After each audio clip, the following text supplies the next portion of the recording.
hear anything now.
Okay, that's fine. No worries.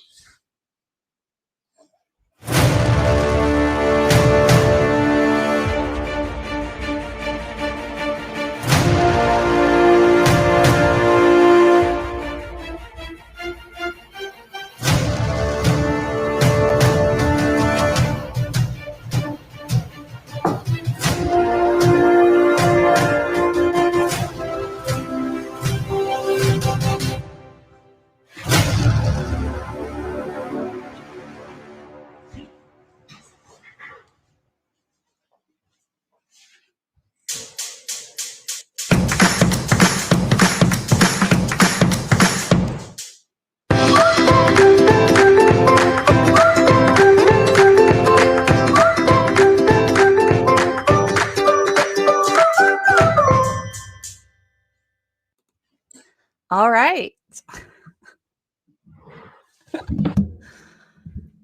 Hey, How is everyone doing? do we have an audience gathering? Come we on, have an people. audience gathering. So we've got, let's see who's here so far. We've got Peter, gonna go for it, who made all these intros. How cool is that? We got B, not just B, Never Again, Christina Rain, Mr. Shadow Kitty. What's going on, guys? Exiled, Tesla Ranger, and Massive Butthole, Titan Uranus. A rare and select audience. It's all good. So welcome to the show, guys. We have Doc Savage with us. Yeah, appearing as myself with my hair in plague disarray, but I'm sure everyone will tolerate that, no problem. And yeah, I'm going to sit here and talk when I'm spoken to and answer questions if I can. And we'll have an interesting conversation for the next couple of hours, I think. Now. Yeah, that'd be great. So Doc is back on because apparently people still don't understand what vaccines are. And I think that's probably going to be a running thing for a little while. Yeah, it's an important thing. And what people like Mel and myself forget is that not everyone has had the exposure to the the subjects that we have, and things that are habit knowledge and understood comprehensively within science are not generally known to the public, and there's no reason they should be known. And that is true. And some of the science uses inaccessible language that a lot of the general population just do not use, and that's okay. Yeah. So communication is a critical aspect of this, so that people know what they need to know at a level that they can understand and conceptualize effectively. And that's often the disconnect between the hardcore science professionals who speak, as Mel says, an extremely selective and extremely specialized type of language, and subject matters that are complex to the nth degree. And very often, some or all of the nuance required to fully understand the subject is lost as it's translated into a different idiom, as it's projected to a different audience. And that can cause misunderstandings, and it can be upsetting, and can be really dangerous when it comes to vaccines. Particularly since a lot of the anti-vax movement was pushed by a very bad man who came from a seat of authority, the Wakefield stuff. Yeah. Andrew Wakefield's ridiculous study, now retracted, caused hundreds and hundreds of deaths. And I don't think President Trump is a vehement anti-vaxxer. I just thought that he was flying his "I'm a proud ignoramus" flag, and vaccine denial is right there in that Venn diagram, if you just had "I'm an asshole" on a t-shirt, he still would have got 75 million votes. It's true. But I've said this before, and I will repeat it. I think it's worth repeating. People can make mistakes, and the consequences of those mistakes can be minimal or enormous. But when people intentionally mislead and counter life-saving advice with advice that threatens lives, and tens of thousands of people die, that is a crime against humanity at its most base level. If anything, it's a crime of gross neglect, death by misadventure. But the fact that President Trump at the time was saying one thing to the public and another in private means that he was fully aware of his duplicity. And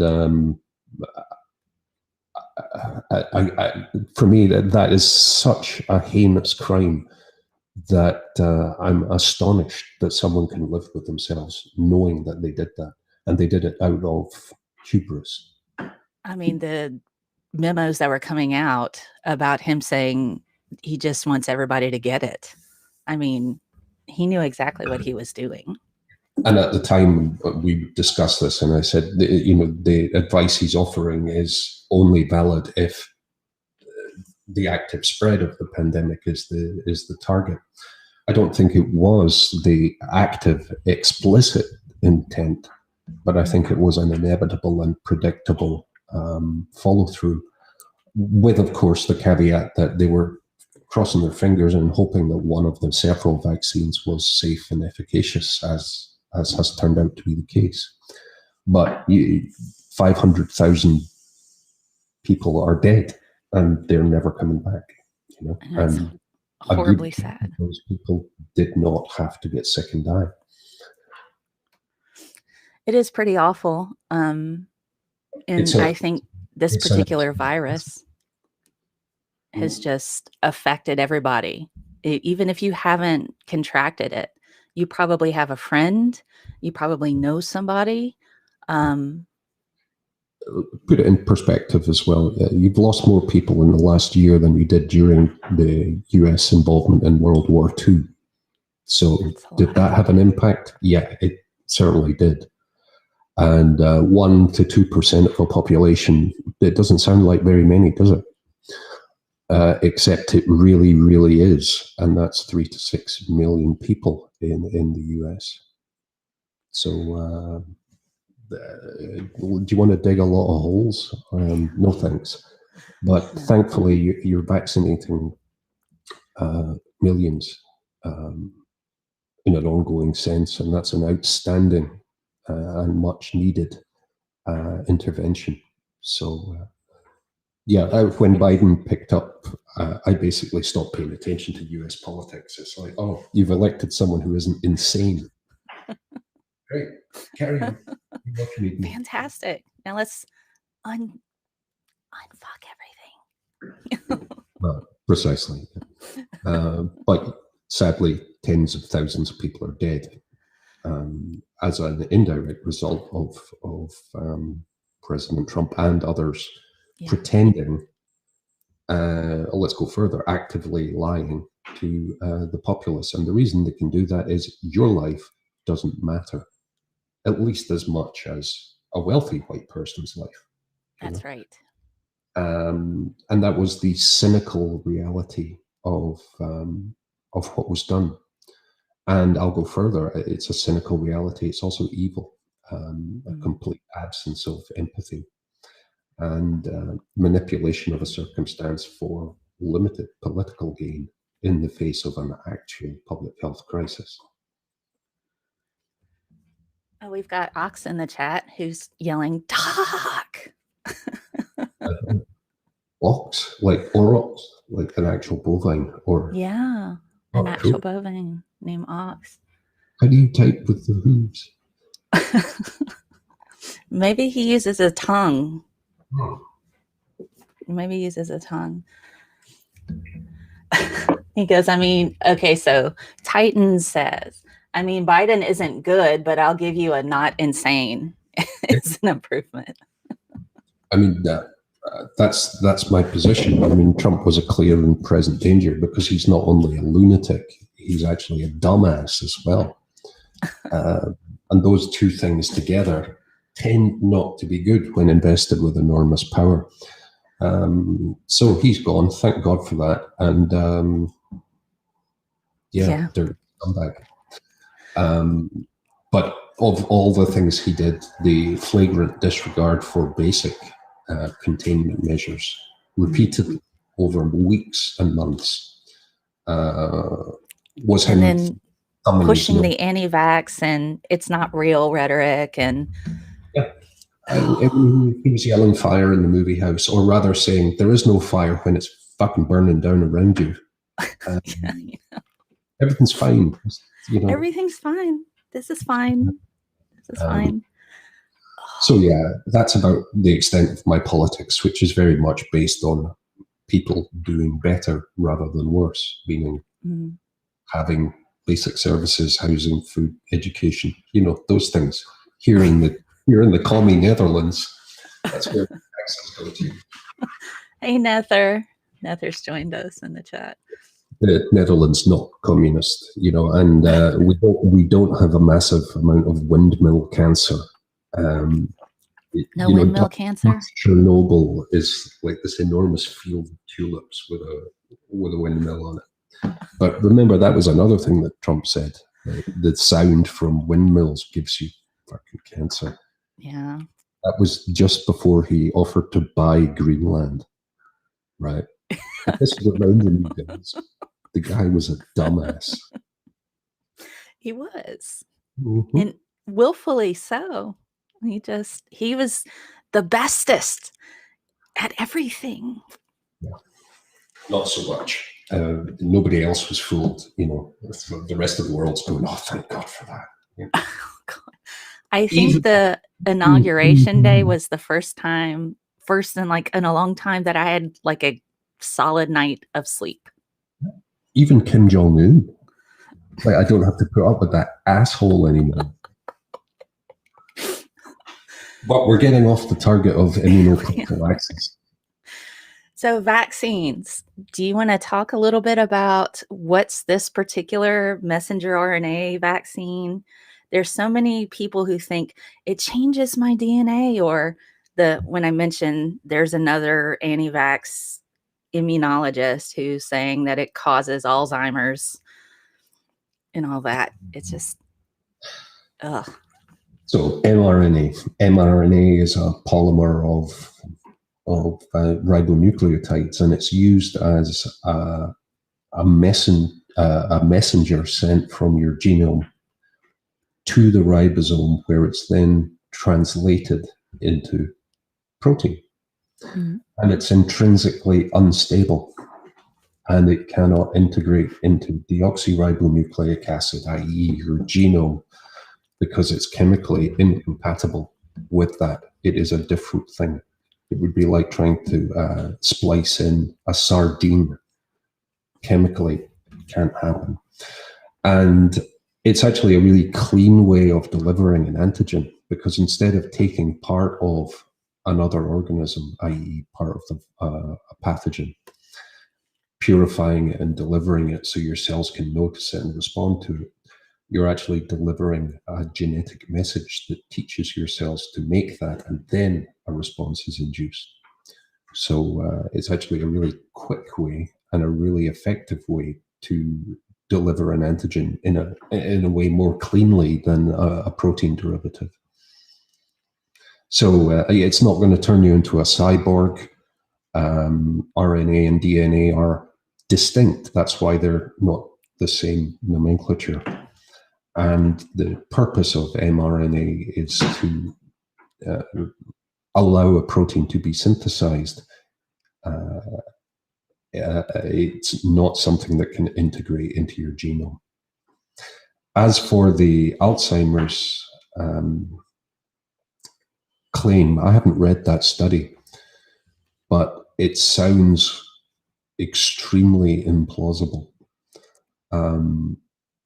Prion disease results from misfolded proteins catalyzing the misfolding of other proteins and the development of neurodegenerative plaques as a function of that. Develops typically over many years. It's very difficult to understand how a vaccine could induce that. I'm certainly not aware of any evidence to that effect. And if he's looking at a correlation between people given the vaccine and people dying as a result of neurodegenerative disorders, again, I'd have to unpack it, but it sounds like a whole bunch of bollocks to me. Mm-hmm. It would be interesting to understand what data is actually driving that. And if the data is a bunch of old people got the COVID vaccine and have Alzheimer's, well, all right, that's fine. Old people get Alzheimer's disease. You know, I'll go out on a limb and say it's absolutely not a double-blind study. Let's see. Okay, I could well. Let's find out. I sent it in your messenger. Okay, I'll have a quick look at that. Yeah. I'm old. I have to like remove my glasses to read now. I'm so used to doing that. So I'm going to get a copy of this. And yeah, I've got it.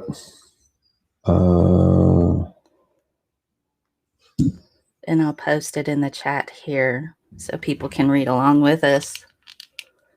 Yeah, so the link that I have is essentially a debunk of his nonsense. Mm-hmm. What are prions? Can vaccine cause prion disease? The answer to the question is no. Speculation based on highly implausible biology, which is exactly what I said.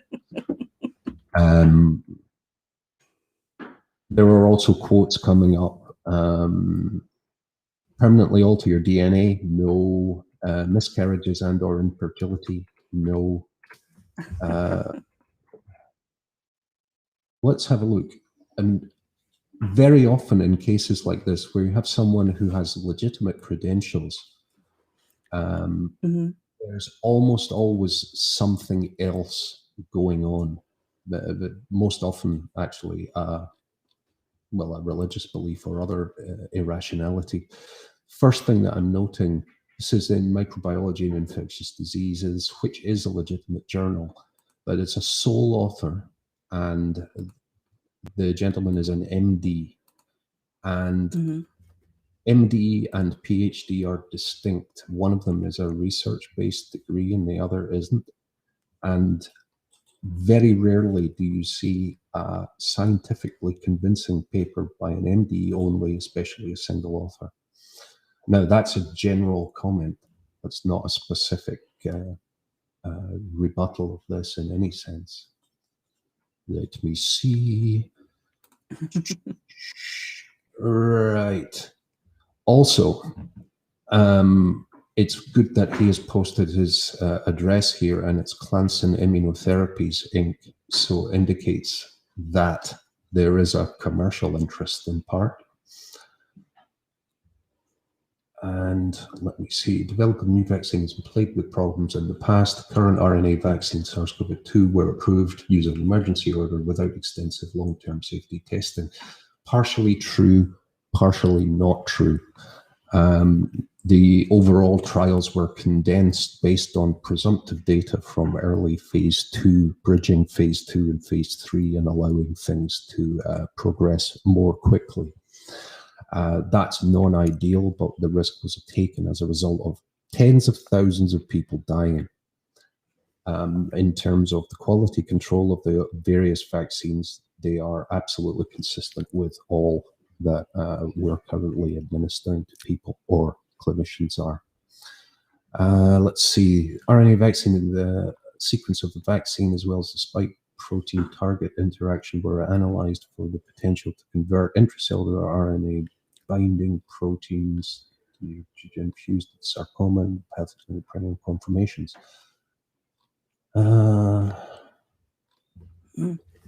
Okay. So he's looking at a sarcoma cell line, which, okay.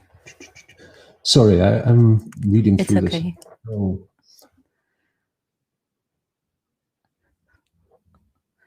Okay. It's an interesting article. It's interesting, and it's extremely speculative. And I see initially one concern that the concentration of an individual vaccine dose in a body is distinctly different from the concentration used in an ex vivo or in vitro experiment. So the experimental model that he uses also isn't an immunocapable model, such that any immune function to mop up antigen as it's produced is omitted. So it's an interesting study using an incomplete model and a pharmacokinetic environment that in no way imitates that of an actual live person.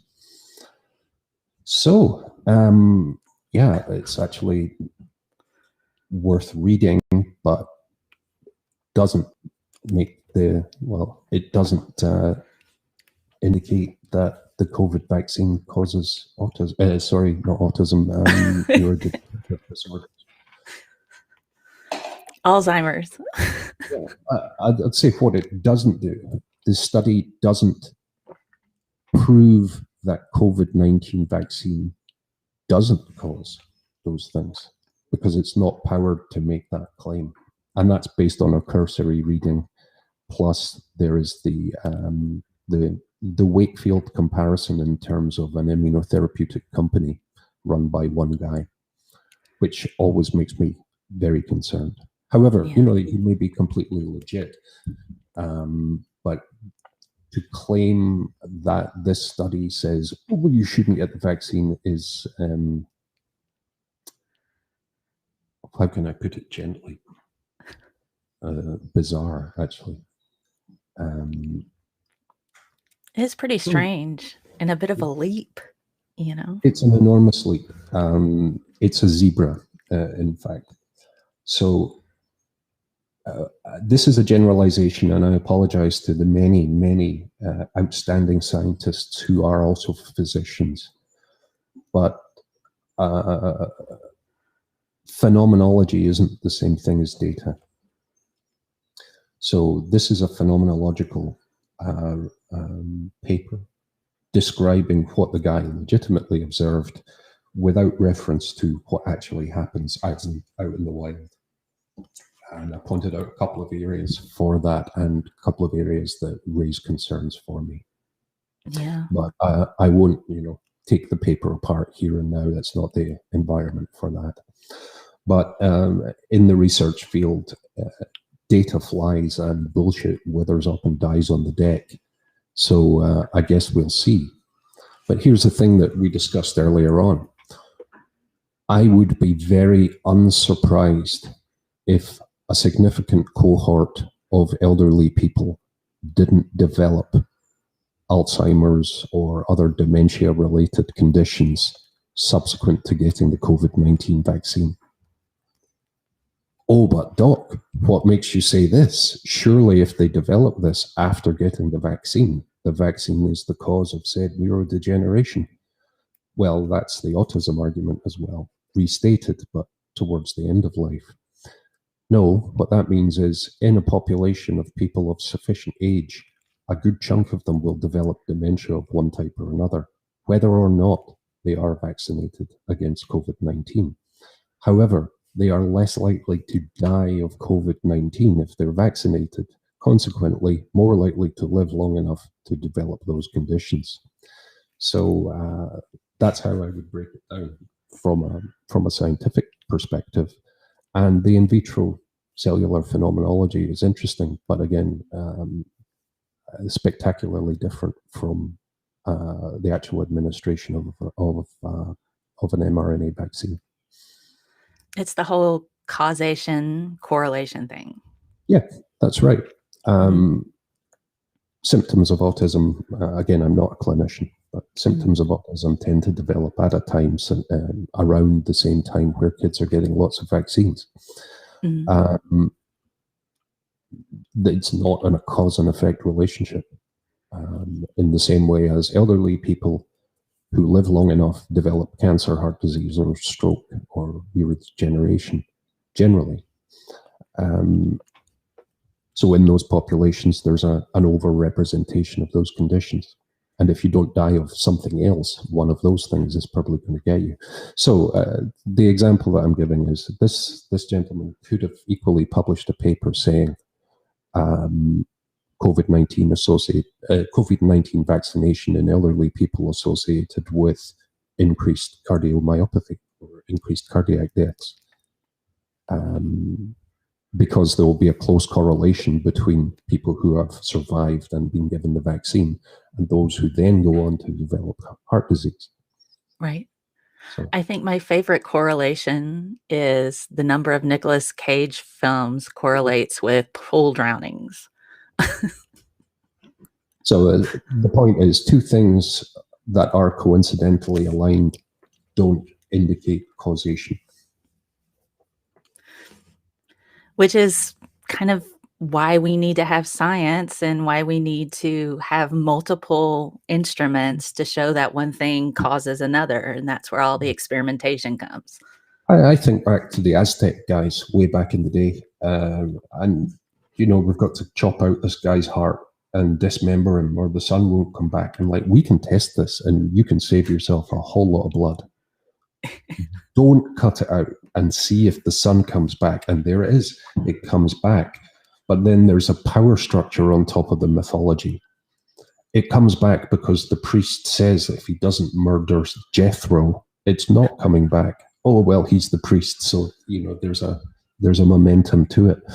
But that's exactly the kind of thought pattern that we're testing with science. And that's the kind that is intrinsic to our species and I think to other species as well. You see two things happen together and you're hardwired to notice that, oh shit, the grass is moving, that means the elephants are coming. Well, does it always mean that? No, it doesn't, but sometimes it does. So, yeah. Well, then there's sorry, go ahead. We're pattern-seeking creatures because it's generally a good survival technique.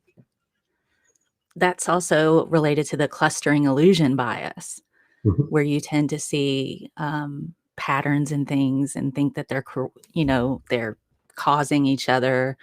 That feeds into the whole gambling aspect too, where if you're playing roulette wheel, it's hit black so many times, it's got to hit red next. No, it No, doesn't. no, it doesn't. But our brains like that. We want to do that. Well, our brains are exceptionally good at that, and that's why I love instrumentation and actual analysis. It's like, these things look the same to you, but if you're about to say no, how different are they, and how confident are you of the difference? So measuring stuff and analytical technologies, basically, if you can make something really good and you can't measure it, you don't know if it's any good at all. So there's a constant bootstrapping between quality expectations and analytical requirements. And we're getting better and better at doing this. And I think we should be collectively proud as a community to have generated at scale vaccines to manage this pandemic as effectively as is now happening in the developed world. We have a statement in the chat from Exiled. She says, I just found an article on POZ.com that says the technology used in COVID-19 vaccines may also be used to prevent other viral infections and to treat cancer and multiple sclerosis. Yeah.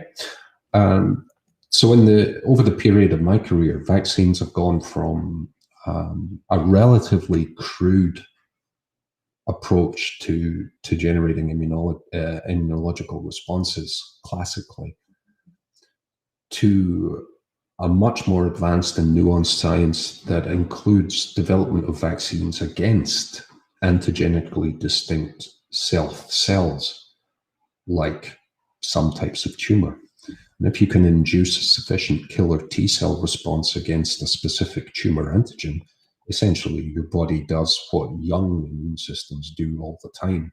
They notice these things, eat them up, spit them out, and you're fine. So there's been a blurring of lines between what is medicine and what is vaccine, or rather a blurring between prevention of infectious disease and either prevention of or treatment of other diseases.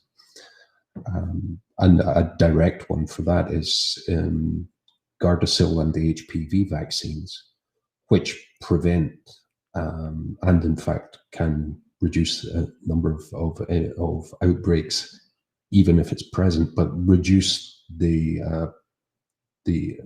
or prevent infection with HPV virus variants, which in turn prevents cervical cancer in women. So that's a really good thing. It's an indirect thing, but a good thing. Very true. I have a question for you. I saw that NPR, I think, posted an article saying that some scientists are getting concerned because their control groups for the COVID vaccine are getting vaccinated. So the ones that had the placebo, so that might mess up the data. What are your thoughts on that? Yeah, there's always an ethical consideration when you're testing any kind of new intervention when there is an active risk involved. So I totally get it. But during the initial trial phase of the vaccine, they couldn't do that because the vaccine wasn't available. Therefore, the core data at the beginning of the studies is perfectly fine. I have heard various idiots say, comment about people dying from the vaccine. And of course, that's always sad when people do die. But in each instance where this number of folks who passed away from the vaccine was cited, they neglect to point out that an equal number, statistically comparable number, died in the control group as well.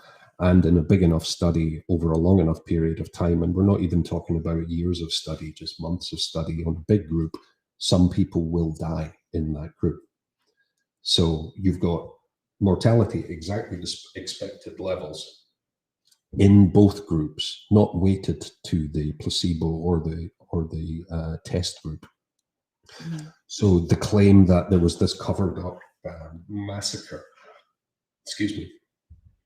during trial phase is absolutely ridiculous.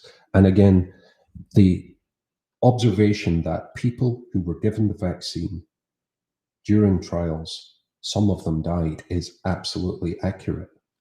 But the nuance of why that's expected and completely unworrying, given the consistent level of mortality in the control group and the known rate at which people die in a big enough population.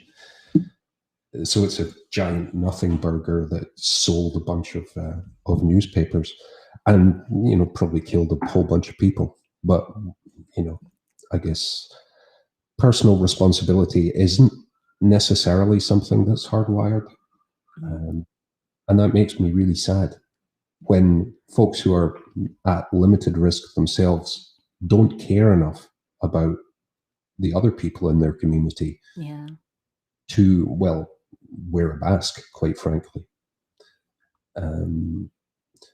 My attitude, if I was running a business and folks came in and refused to mask, I'd throw them out physically and bar them from ever coming in there. Or better yet, pull the fire thing and evacuate the whole building and inconvenience everyone as a result of that kind of lunacy. But it's very similar. You wouldn't tolerate someone coming into your cake shop and starting a fire, would you? Or smoking a cigarette, something as benign as smoking a cigarette. And the reason is that might increase your risk of disease, and it's unpleasant and ill-mannered. Right? Okay, it's the same thing. Right. I just, after this, I would be fine if everybody just wore masks forever. I can't believe I let people breathe on me. Well, I've lived in the Arctic, so you kind of wear a mask anyway, otherwise your face freezes off. And I like it, but as we discussed, the only downside that I can find, and I'm a guy that interacts with animals a lot. Dogs get freaked out by masks because they can't communicate with your face, they can't read you, and they're like, "Oh shit." So, that's the only disadvantage I've had. The local dogs are like, "Who's that guy?" rather than running up to me and saying hello. So, that's a bit sad. Yeah. But you know what? I don't want anyone's mum or granny to die of something that's preventable. So I'll wear a mask.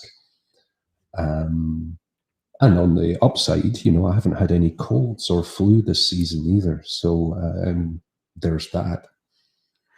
And there is data to show that the flu virus is not transmitted near as much right now. We have fewer cases because people are wearing masks. The best thing that happened in the Netherlands is another kind of incident where people are humbled by nature. We had snow and ice to an unusual extent, and everyone stayed home, and nobody was out infecting each other. And we're noticing the dip quite nicely. But realistically, with vaccines being rolled out, being effective, and people actually taking them, we can get this under control in a really rapid sense. Over the next 3 to 6 months, realistically. And at that point, the impact of the few lunatic holdouts stops being relevant because everyone else was responsible. Right. So they get free ride. That's fine. I don't care as long as everyone else is fine as well. But herd immunity is a thing that is fragile, and it has fallen apart in various places, various communities, in fact, due to vaccine rejection. And I'm speaking about MMR in particular here. And the particular cases were in, I think, the Amish community, who reject all kinds of things. So they ended up with a whole bunch of neurologically damaged and dead kids because they made a religious-based decision to reject medicine because, magic is always better. That makes me nuts that they do that.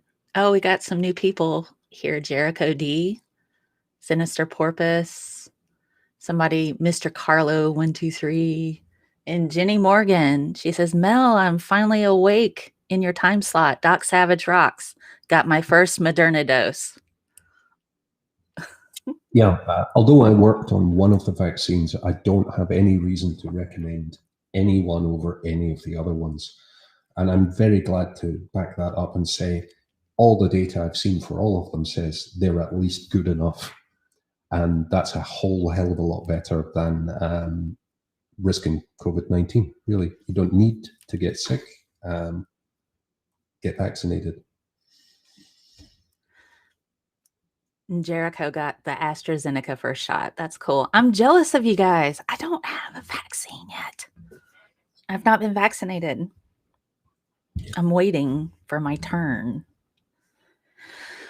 And people have been skipping the line.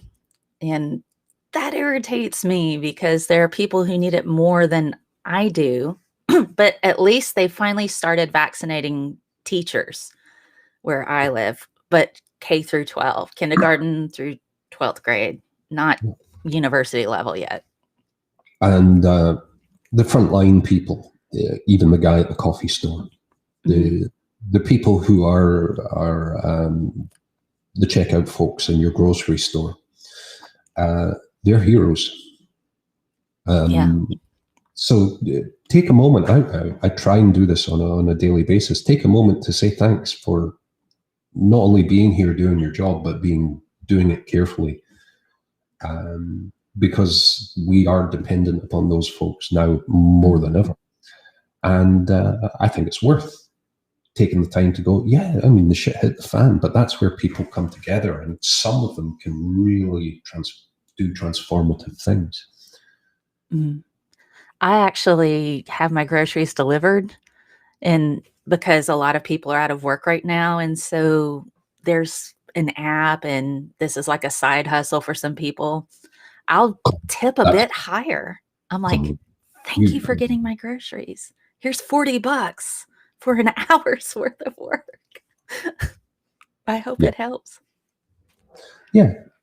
Food banks as well are really, really good things to donate to if you can, because they're there for you when you need them. So it's good to pay back into that. It looks like we have some questions from Richie. Why is it often referred to as experimental technology rather than a vaccine? Is it? Because mRNA vaccines are a relatively new technology, but not an experimental one in the sense that we know how they work, we know that they work, and we know why they work. I haven't really heard of it referred to as experimental technology. Sorry, it's new, but it's the concept of mRNA being used to deliver antigens to cells for expression and then immunofunction thereafter isn't new. That's about 20 years old, isn't it? 20, 30 years old. Exiled has a question. Here in the UK, we're spacing delivery of vaccine at 90 days. What do you think of this amount of time passing before giving dose number 2? Doesn't really matter. The second dose is a top-up and prolongs the overall immune response.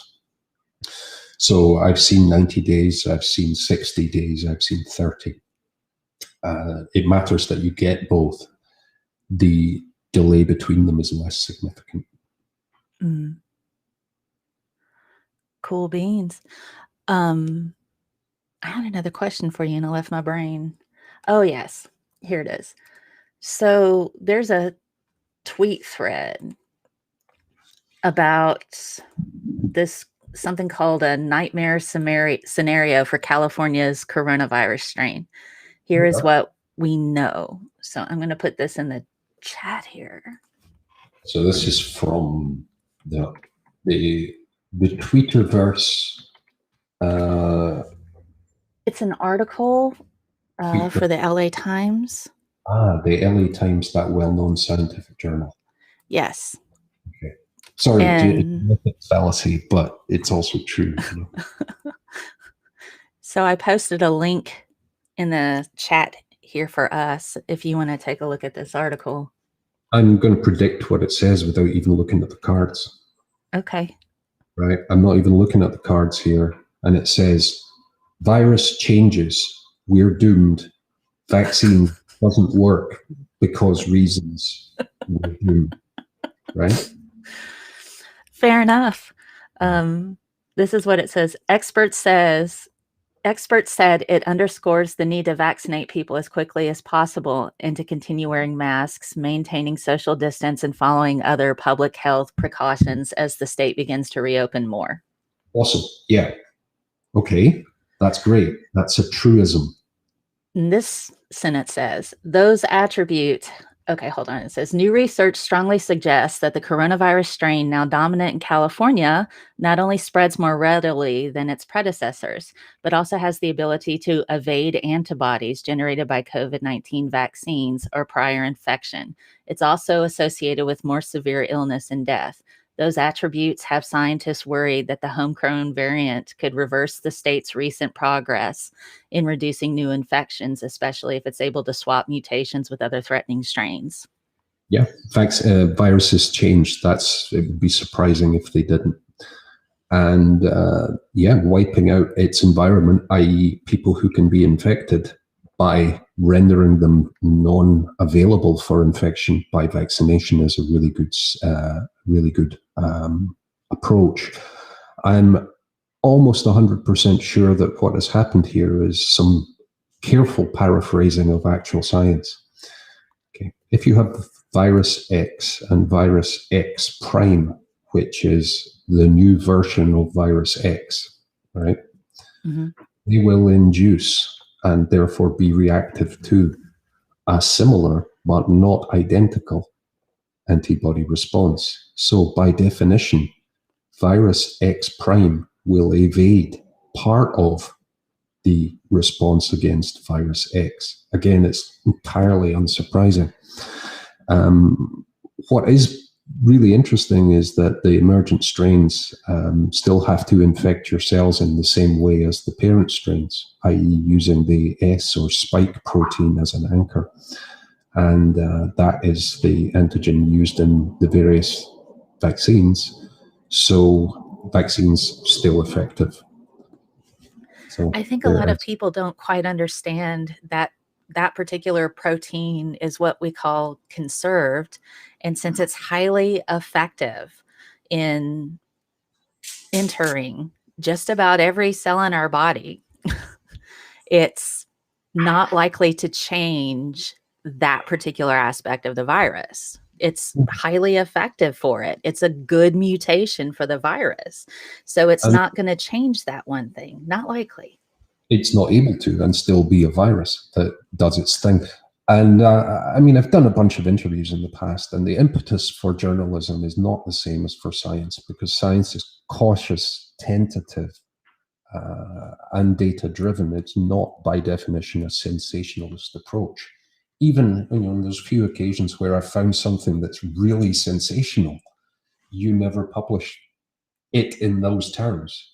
You say, these observations are consistent with the hypothesis that, and then you tell why and you show your numbers. If I was to lampoon this kind of article, it would be something like this. Biology includes evolution. Viruses are part of biology. Viruses reproduce with selective pressure induced by their environment. Viruses change. Nobody at all who understands these fields is at all surprised. And it doesn't sell papers because, okay, there is no one surprised by this whatsoever. Yeah. The only time I've ever seen a sensationalized headline in a journal is usually in the BMJ, their Christmas article. Yeah. And we do it for a reason. I mean, part of the language that we spoke about earlier on is very stylized, and it's stylized for accuracy and precision. Two things that are not actively goals in a lot of writing. In some writing, they certainly are. But science journalism isn't the same as a scientific publication because it's translated complex phenomenology into a more simple palette. Sometimes that's really useful, but in this case, it's being used as a way to sell stuff. Viruses change. Nobody's surprised. We're on it. We're still paying attention very closely to the changes that happen. And at this time in history, it's really cool because we can map these changes in almost real time at the molecular level. And we've never really been able to do that before. Are you telling me evolution's real? Yeah, totally real. It's totally real. I mean, it's totally real to the point that it's entirely trivial to demonstrate. But, you know, that's a whole other kettle of fish. And I try not to get into that with creationists anymore because I'm trying to improve my life, and slamming my head in the same door again and again isn't really very healthy. But I usually start with the young earthers and say, right, so is your contention that nothing is older than 6,000 years? You know, that's the essence of it. Everything that is older than 6,000 years isn't a thing. And if we can't get past that, there's no point in me talking about molecular phylogeny. Because they're not getting it. They're not grasping the concepts. See, that's why I don't even do the things like that. I don't debate people anymore after the Tommy Hall thing. I'm like, it's like punching a toddler in the face over and over again. I just can't do it. Tommy Hall is an odious character. And was one of the types who would read the abstract of a paper and draw a conclusion and then fail to defend it over hours. But yeah, I've got more important things to do with my time than deal with him. Oh gosh, we've got some more people in the chat. Danny Spitz is here. Greyheart Labs, Harmonica Man, how you doing? We got a couple of questions too. Exiled asks, what's the difference with the Johnson & Johnson vaccine? Does it have different modes or mechanism? Yeah, it's slightly different. It's based on an adenovirus. So this is a replication incompetent virus, meaning it can infect your cells, but it can't make productive infection. And it's been engineered to encode part of the S protein, not the whole thing, just a little tiny bit of it.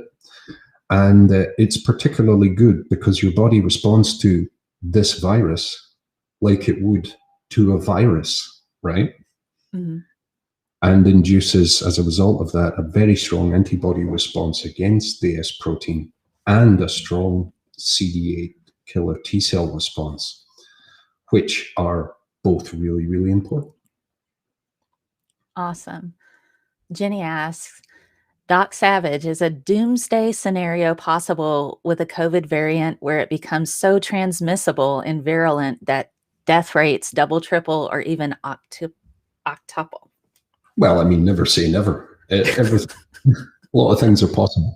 But I'll answer this question more generally. Well, I'll answer it specifically and then more generally.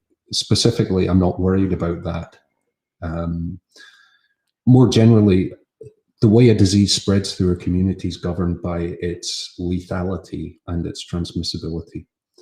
And extremely transmissible, extremely lethal pathogens tend to result in what used to happen with Ebola, that it would become a thing, spread in the local community. Those people would basically stop moving, get sick, and die where they were. I'm more concerned about an extremely lethal pathogen that is less transmissible or has an extended incubation period, because that means it can spread more readily. Overall, I'm not particularly concerned about this because the vaccines are available so that they act as a prophylaxis against any such outbreak. There we go. Titan. Can the vaccine activate the mutant X gene and give me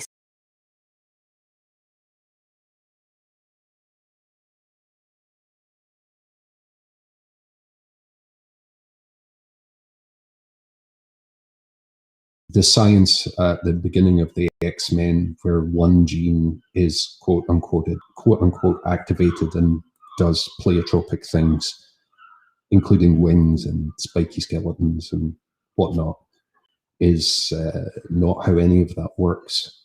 But it's a really, really cool story. But the thing is, it's not meant to be a science story. It's a story about individuals being valued based on their weirdness. So I love the X-Men.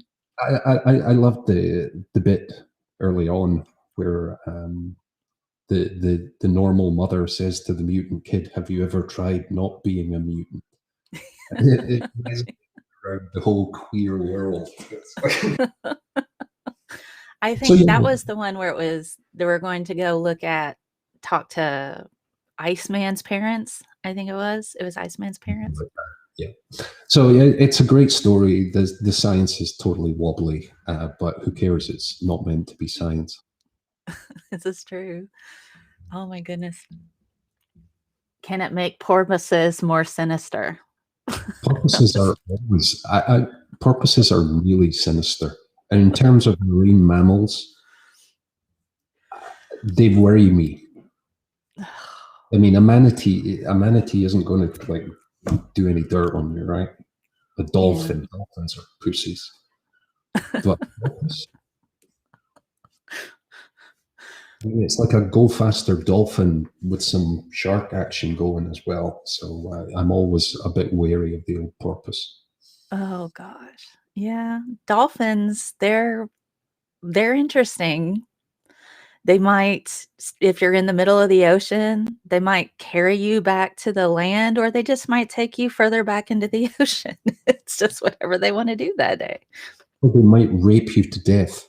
That's true too. That is a thing that happens. It is. I actually swam with dolphins once, and they get erections quickly. You're like, "Woo, calm down there, buckaroo." Monetization. I quit trying to worry about that. It's a thing, you know. It's a thing. Oh gosh. Let's go into more vaccine science. We have the opportunity rather than speculation. Doc said what we were all thinking. I suppose with the porpoises. Okay. So just a question for you. What is the most frustrating conspiracy or myth that you've heard associated with the COVID-19 vaccine? With the COVID-19 vaccine specifically? Yeah, or you can do general too if you want. It's all much of a muchness because they're all equally nuts. But the one that has historically done, I think, the most damage was the Wakefield debacle, where his science was astonishingly poor to the point of being fraudulent. His conflict of interest was enormous, and his unwillingness to basically fess up to what the rest of the scientific community is fully aware of has caused hundreds, if not thousands, of deaths. And that continues to persist. Anytime you hear autism, vaccines, any of the various spins that are put on that, that is a link that is demonstrably not present. And have we looked? Yeah, we really, really, really have looked, and there isn't a data link there. And that spins out into thimerosal, which is sometimes, but very infrequently used now as a preservative, and Americans have applied it to their cuts and lacerations for decades as what's it called? Merthiolate. Oh, okay. Merthiolate is a topical antiseptic that has been used. You know, it's what your mum would dab on your knee. And the thimerosal is chemically very similar to that. And that's where people don't understand the difference between elemental mercury versus mercury that's attached to other things. Therefore, it's not the same type of lethality. Ethyl and methyl mercury are chemically very, very distinct.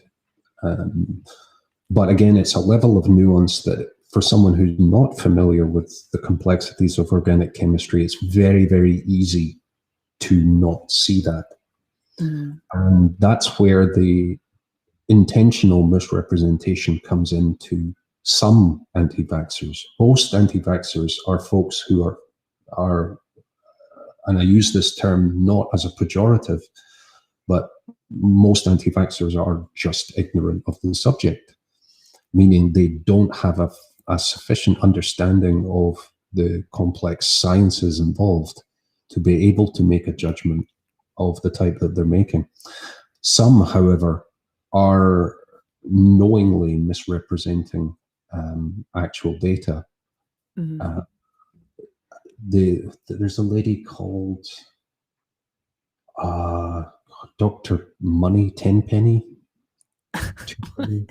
There's a lady with a currency-related name who's a physician of some sort who is vehemently anti-vaccine. And again, if she doesn't know that what she's saying is patently inaccurate, then there's a problem. And if she does know, there's a problem. And the fact that she makes money based on this kind of misinformation is a problem too.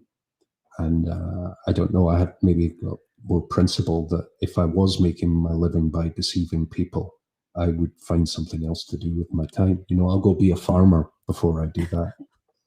No disrespect to farmers. I'd love to be a farmer, but, you know, there's other stuff to do right now.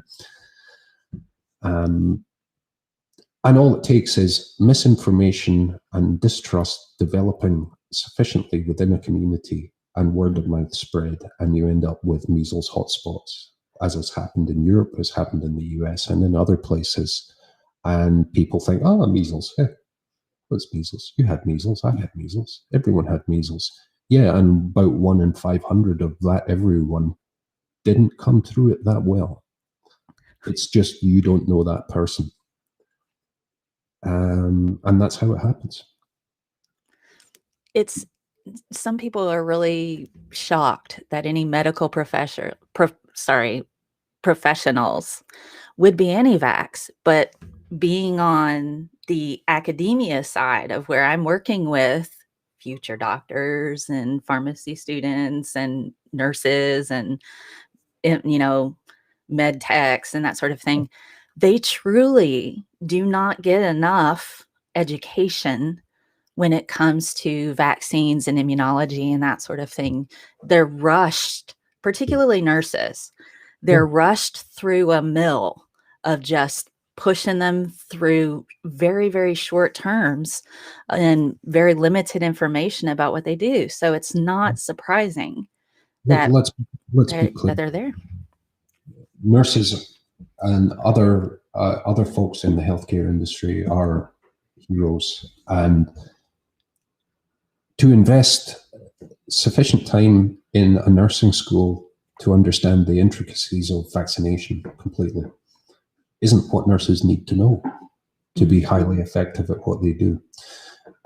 It does surprise me from time to time, and a physician that I respect very much came to me with concerns about the mRNA vaccine, which were significantly aligned with the nonsense that we've talked about here. And to underline this person is a highly expert general practice physician. So she has to be expert in all of the things that people present with on a daily basis. And understanding again, the close, nuanced details of every vaccine and or drug product that she administers and prescribes isn't necessary. That's kind of my job. So I was able to lay this out, but the core driving her distrust was, this is new and I don't understand it, therefore I'm going to be resistant to it, which is totally understandable. Mm. When I laid it out and like, well, this is how the chemistry works, and the thing that you think might happen that would be bad can't. It's not just that it doesn't, it cannot happen like that. Because, I mean, ultimately, we don't have reverse transcriptase as a thing. So you can't back engineer mRNA into DNA and so on. Right. Yeah. And so just understanding the difference between RNA versus DNA. RNA is single stranded, it falls apart pretty easily. Once it's used, it just falls apart inside your cells. It's a post-it note that your genome sends to your ribosome, and then it gets thrown in the trash or recycled actively. And again, these are things that we're not guessing about. None of molecular biology, as we understand it, would work, and it does, but it would not if these things were not well understood, and they are. And I think it's really, really neat, given that essentially none of this was possible at the bench level when I went into graduate school. I mean, we were at the really beginnings of things like polymerase chain reaction, which is used routinely now. And I was halfway through graduate school when the first genome was solved. And this was like an international consortium. It was an enormous thing, just a massive thing. And now we can do it routinely. So we're getting quite a lot better at this. And as I mentioned earlier on, most of, if not all of the vaccines I had and you had as a child have been updated so much that they are spectacularly improved over even the very safe and effective ones that were available then. Jericho has a question. With so many anti-vaxxers and anti-maskers around, will this give cause to more mutations? Well, a mutation can only happen as a function of replication. So well, I'll give a little bon mot here. Evolution is the non-random survival of randomly varying replicators, which means, in broad terms, in a population, there will be a range of stuff. Some of that stuff helps you have more kids and pass on said stuff to said kids over an extended period. The ones with the stuff and the ones without the stuff become distinct, and so on. And there it is. So for a virus, which is metabolically inert when it's not in a host, limiting the number of possible hosts limits the number of replicative events, and consequently limits the extent to which a virus can progress and evolve. And, to be basic and really, really simple about it, if we had locked down the world, everyone stay where you are for 2 months at the front end of this, it would have died in the same way as a fire dies that doesn't have fuel or oxygen. I mean, that's true. Humans are the vehicles for the virus. Yeah, and if you take away the vehicles, it can't get around. We are the environment. And if we are no longer available, as in we're immunologically protected, then the virus has nowhere to go as it's adapted to our physiology. I usually, when I explain it to people about mutations and that sort of thing, I tend to bring up a slot machine at a casino. And if you just have a handful of nickels, you're not likely to hit the jackpot. But if you have unlimited nickels, and every time you infect somebody, you're pulling on that little slot machine. Eventually, you're going to hit the jackpot on a mutation that's going to be beneficial for the virus. And viruses are it's a very broad group of entities, not organisms. Some of them have RNA genomes that they copy with relatively low fidelity. What does that mean? It means that where occasional mutations creep into a DNA genome, we have a proofreading function in the replication machinery that weeds them out. Most of them, not all of them. Most viruses don't have that. Consequently, they are making a broader range of themselves every time they replicate. So the concept of a pure clonal viral population is a misnomer, really. But again, none of this is surprising, and none of it is brand new news. This is a thing that is well understood. True that. But cancer is kind of similar in that it lacks that proofreading, or it's a concept. So a tumor cell is one that has been transformed to the point that it does not know when it should die, and it will just keep replicating itself clonally over an extended period, and eventually either physiologically eat you up or otherwise kill you. And these happen quite often, and you just don't know. I mean, I'm almost 50. It's almost certain that I've had multiple tumors in my life that my immune system has successfully weeded out, because a tumor cell looks a lot like your cells, but not exactly like your cells. And when your body detects that, it's like, you shouldn't be here, dead. And as you age, your immune system becomes less effective at doing that. And eventually there's enough damage and an insufficient balance between the damage happening and the damage present and the remediative self-healing that bodies do. And we wear out and die. And if it's not malignancy, then other bits, physical pumps and filters stop working as well as they did, and we get old and die. Mm-hmm. So, quick question. Somebody had mentioned before that mRNA vaccine might be useful or a treatment towards cancer. How exactly would that work, do you think? I don't know. I can't really speculate about it. Okay. It's conceivable that delivery of an antigen induces a response against a specific tumor, but there are other ways of doing that appear to be equally, if not more effective. The most promising cancer immunotherapies that I've seen relate to use of engineered cytotoxic T cells.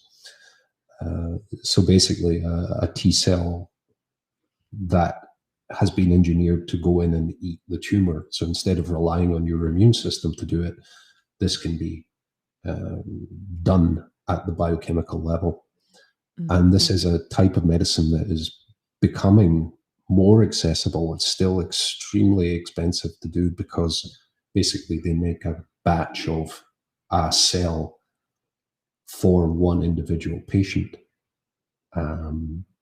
But it's also astonishingly effective in some cases where other therapeutic types interventions have not worked at all. And that, for anyone interested, that's the CAR T therapies. Yeah. Which I helped to set up in Lonza. Didn't a lot of that research come from using HIV as a shell virus in order to go and reprogram T cells, but they just replaced the contents with the super boosting stuff? HIV is a model for that as a retrovirus, but it's not used routinely for that. But retroviral transfection is a key technology for that. So some viruses can inject their genome and it becomes part of your genome, and it carries on with you. And as we've grown to understand that more, it can be used to engineer various things. I mean, I'm hopeful about gene transplant therapy for things like cystic fibrosis in particular, where the CFTR ion pump is variously defective and as a result of multiple different mutations. And if we could modify the expression of that to wild type, then it would be absolutely transformative for lots of kids. And it has been attempted, and it has not been successful thus far, in large part because we didn't really understand enough to, and we didn't have the enabling technologies that are present today. That's a bit of an offshoot. Yes, it's possible to monkey with DNA. Is it something that just happens? Not really. It's a pretty tough thing to manage. Titan says, I spoke to someone specializing in epigenetics a couple of years ago who said they were having good success utilizing stem cells to essentially induce immunity to common cancers. But he says, don't ask me how. That's essentially the CAR-T approach as well. A pluripotent stem cell can be differentiated into, by definition, any cell type. Controlling that differentiation is something that we're beginning to understand more effectively. So it is possible to utilize that type of cell in this type of technology. Oh my gosh. Jenny Morgan, you behave in the chat. Oh, goodness. All right. Let's see. I'm not reading the chat. Maybe that's a good thing. It's okay. No, she's just being funny. She wants to have your babies. No, you don't. No. That might seem like a good idea on the surface, but the mental health condition that I have is at least 50% heritable. So I'd urge not to do that. And I know that's brutally scientific and, brutally eugenicist, but there it is. That's the reality. I mean, there's also lots of really good stuff that's heritable as well. So, it's kind of dealer's choice. Exiled wants to cook and clean for you. Yeah, that's very kind. But those are therapeutic interventions for myself, so it's important that I retain them. If anyone wants to do anything for me, donate to your local food bank or library or both. Those are awesome things. Never Again said, did he answer about the differences between the Johnson & Johnson and other vaccines? I admit I may have missed it, and we'll rewind if I did, yes. Yeah. Yeah, and I can answer it again briefly. So in order for a vaccine to be effective, you have to deliver an appropriate antigen and develop an effective, sufficient immune response to that antigen so that when your immune system sees the pathogen, the response is already ready for it. You can do that by chopping up your pathogen and injecting it along with an adjuvant to goose your immune system. Or, as in the case of the mRNA vaccine, you can deliver a signal to a cell, a message that says, make this, and it will make this, and then there's an immune response. Or you can engineer a non-pathogen, like another virus, and deliver the same message that way. So those are the three approaches. So I have a question for you. I know the HPV vaccine elicits a stronger immune response than being exposed to the virus alone. Do we have that data yet for the COVID-19 vaccines? I haven't seen that data, but I haven't looked for it either. Okay. What usually happens is when you inject a large amount of one antigen, you get a really powerful response against that antigen. The response against a wild-type pathogen is against 500,000 different things. And very few of them will have a very significant effect on the pathogen. So it's a difficult metric to come up with, but serology and serology analysis is a critical part of vaccine follow-up. So what can happen is you're vaccinated, time goes on, blood is taken, and the antibodies present in your blood are drawn out by plasmapheresis or protein A affinity chromatography or similar. And they can be analyzed by ELISA or by flow cytometry to show reactivity against a pathogen or a model of that pathogen.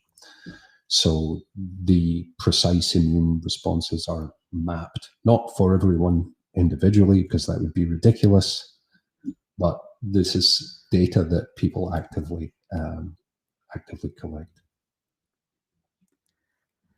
So what do you think would be, if once we get all of the vaccines rolled out and people who actively get vaccinated, let's say best case scenario, when do you think some kind of normalcy might return? It's 3 to 6 months. And it depends on a number of things. People taking vaccination seriously, and people continuing to practice social distancing and mask and wash their hands. And if we do those things, there's no reason that we can't turn this around relatively quickly. However, if enough people fail to do those things, everyone suffers. So social responsibility in the face of something that is a legitimate and active threat and a crisis is appropriate. And people who choose to ignore that based on their ignorance or their belief system are assholes. And They are.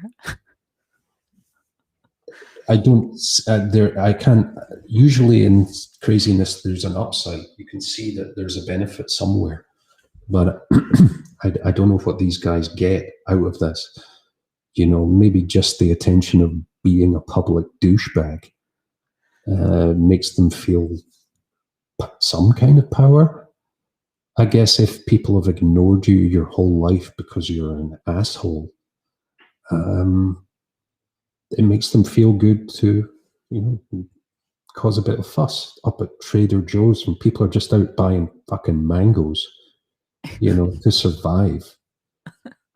And you've got some plague-spreading douchebag just chiming on, and they're always the loudest as well. Those droplets are going 15 feet in every direction. Oh my God. It's an unfortunate thing that as a social ape species, there will always be some assholes in the tribe. And we have to do the best that we can to protect them. And point out to them the massive, massive privilege that they have that allows them to be assholes and survive. Because in the wild, it just wouldn't work for those folks. Just saying. So we're controlling our environment, and we're not weeding out the douche nozzles from the tribe. And their diversity is valuable, or it might be at some point in the future. I don't know. So we should keep them around. Keep them around for a bit to study, maybe. Maybe being a disease-spreading, ignoramus piece of shit, worthless scumbag will be adaptive at some point in the future. But at the moment, it's a little bit Darwin Award-y. Yeah, a bit. All of those pastors who are like, come to church, it'll all be great. Oh, shit. 2/3 of my congregation just died. Or the people that were having choir practice at the church, and they're like, one person had COVID-19 and then they all got it. And you're like, you mean the spewing of droplets on each other actually caused the virus to spread? Yeah. Pray if you like, if it makes you happy. That's great, but it isn't going to do dick. Oh Sorry. my gosh. Exiled said, I have a friend who's in charge of the team delivering vaccine in one of the southern states. I won't say which one. He is totally stressed out and demoralized by the ignorance he's facing. I believe it. But if you get stressed out and demoralized by it, you're missing the good side. And the good side is every person that you vaccinate. Yes.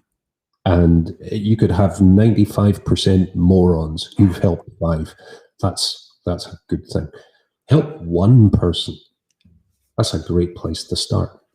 And in any kind of equation like this, there will always be idiots. People who don't want help, can't be helped, will try to drag you down to their level, intellectually or rhetorically. And I tend to quote William Burroughs and respond positively. I am not paid to listen to this drivel. You know, zero tolerance. Okay, you know, vaccines are evil and whatnot. Okay, now you can fuck off, right? Go back to the 12th century. They want you back. We're moving on here. We're busy exploring Mars. Go pray to a fucking statue, you know. Is that too brutal? I don't think so. Because I don't remember that part of the Bible, New or Old Testament, where it says, gather together in my name. And yeah, about 1 in 50 of you is going to be dead in 3 weeks. That's just what Jehovah wants. Oh, God. I know. And it's weird, particularly where I live. There's a lot of distrust of some medical science in certain marginalized communities. Sure. But in the same way as there was in my culture, you know, 80 years ago, even 50 years ago, of course. Mhm. But and that's fine, provided people are interested in moving beyond that. And it's difficult. A lot of the students that I have, they're people of color, part of marginalized groups. Some of them have been distrustful of medical science, particularly because they've been discriminated against for various reasons. And it's hard to overcome that. I think that is a completely normal, natural, and totally explicable thing. And it's unfortunate, but we're doing our bit by bit, in unpacking that. So, as in all belief-based weirdness, they don't tolerate the light of examination and data, and that's all that science does. So, you know, if people are specifically concerned, let's address those concerns specifically and take them apart. You know, and it's a useful way of identifying flaws in our own way of thinking. You know, when fallacies creep in, because it feels right, it must be true. I can't imagine how it could be different. Therefore, it's you know, argument from incredulity and so on. And when you take those apart, you start to be able to make really informed decisions, or at least know when you're not making informed decisions. So that's the joy of studying science. The subject of your science is one thing. The rhetorical approach, the intellectual rigor required to make it meaningful is common to all of the sciences. And it can be summarized as cite your sources and show me the data.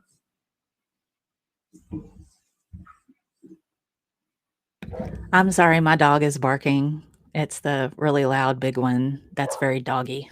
The proper dog, not the other dog. Not the little one over here. Yeah.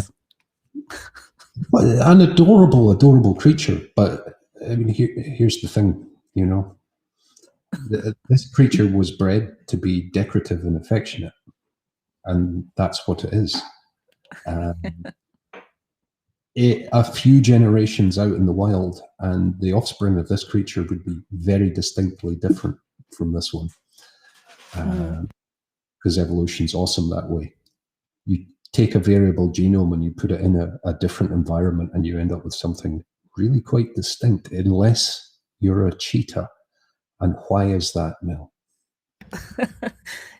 If you're a cheetah, you can outrun a lot of things.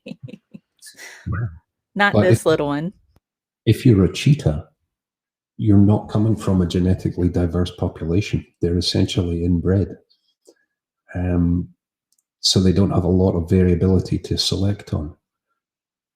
Oh, look at her. So, are there any more questions in the chat? Let's see. Sorry. The other dog's really loud, so I had to mute for a bit. Okay. I'm looking for other questions.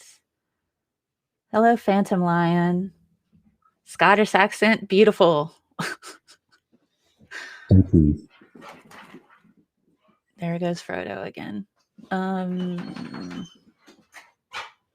Being a loud dog. I think I'm trying to see if I can find any others. If you guys have questions, please feel free to post them. We have a lot of activity. That puppy is doing a hell of a job keeping elephants out of Mel's house. That's true. We've had no elephant incidents. None at all. Hello, Maya. Maya has joined us. All right. Titan says, I've read that small populations with a relatively homogeneous gene pool somehow drives diversity, but I've never understood the mechanism. I think that's the bottleneck effect, or no, not the bottleneck effect. Or is it that or the short one? The founder effect. Yeah. Founder effect. And the classic example of it is the colonization accidentally of an island in the Pacific called Tristan da Cunha. So, short story, boat, storm, people on previously deserted island, small founder population. And by diversity, we should be clear that what I mean by that is very distinctly different from the general population. So different, not necessarily more diverse. And the founder effect resulted from a number of mutations present in the initial population of that island, which included things like phytoketonuria and six-fingered albino dwarfism, which is pretty much as bad as it sounds. So within multiple generations of this founder event, essentially everyone on the island had some pretty severe issues because that founder was overrepresented in the population. You see somewhat similar things for somewhat similar reasons in terms of hemochromatosis and vitiligo among the Icelandic population. So yeah, a small population isolated can drift in a very different direction, either as a result of selective pressure experienced by that population or by starting off with a big chunk of abnormal or atypical in a small population. So a relatively high percentage relative to the number of breeders. And that's how selective breeding works. You know, you take the extremely big or the extremely very friendly, fat, and you breed them towards that trend. Oh gosh. Peter has a question. Gonna go for it. He says, Mel, what's Doc's take on the vaccination in the Netherlands? Looks like I can't get a vaccine until May. Yeah, that sucks. I'm not pleased about it. And the irony is we're making, per capita hundreds and hundreds of doses every single day, about 5 miles from where I live. However, the government are responsive and rational in terms of the lockdown strategy and the deployment strategy for the vaccine, targeting those most at risk. I'm going to step away for one moment and I will be right back. Let's see any additional questions. Sure. So Who came up with the idea of making us all fight each other to get vaccinated? Dinah Cat Loves Me says, I don't think that we're trying to fight each other. I think we're trying to vaccinate people who are in more fragile populations first in order to get what they need because they are more of a higher risk. So the doctors and nurses, the people who are at high risk for infection, and then also the individuals, if they were infected, that would be exceedingly life-threatening for them. I don't know that the purpose was to make us all fight each other for the vaccine. So what do you think, Doc? There's no winner to people fighting about vaccines, but there are also losers if you vaccinate indiscriminately. And it makes perfect sense to take a limited resource and deploy it towards those people who are most at risk of serious illness and death. So frontline workers, obviously, and elderly folks and people with comorbidities. And that's many younger people and almost all older people. I don't think it's Harmonica Man says it's a rationing out lottery thing like in a Stephen King novel. I don't know if it's like that. Definitely not. If it was a first come, first served or a random thing, there are all kinds of reasons why that is a less effective strategy than selective vaccination. You know, my parents live in a big building full of old folks. If that building was a big building full of young folks, yeah, it would be good to get them all vaccinated. But if they all got sick, the probability of 50% of them dying is extremely low, whereas the risk to the elderly population is dramatically higher. So obviously you're going to administer preferentially to the folks who need it most. And the vaccine supply is one potential limit. The infrastructure to administer hundreds of millions of doses of vaccines is another thing that is essentially a limit. So let's see. Dinah Cat Loves Me says there's 2 million of us here that are eligible to get a vaccine and 12,000 doses a week. I assure you we are fighting each other to get a shot. Okay, where are you, Dinah Cat? Mm-hmm. I don't know where they are in the world. 12,000 a week and 2 million. Okay. We need to make more vaccine, and I hope it gets to you as soon as possible. In the interim, wear a mask, socially distance, wash your hands, and protect particularly those who are elderly or have comorbidities. Ox says, I won't get the shot till my children get it. They have more right to it than I do. What do you think about that, Doc?